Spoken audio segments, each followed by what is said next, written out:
To print a test pack in Windows 10 Home, open Settings, click or tap Start menu icon, and then click or tap Settings icon. On Windows Settings screen, select the device, Bluetooth, printers, mouse, and then select printers and scanners.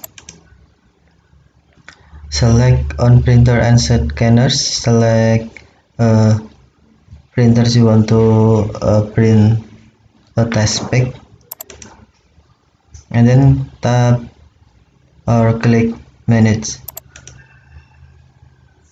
Select print a test pack.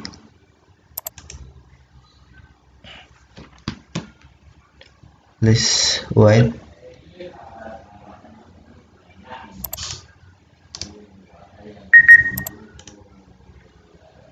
Test pack printing.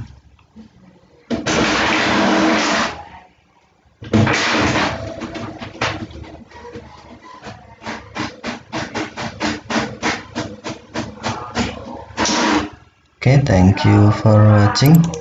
Have a nice day.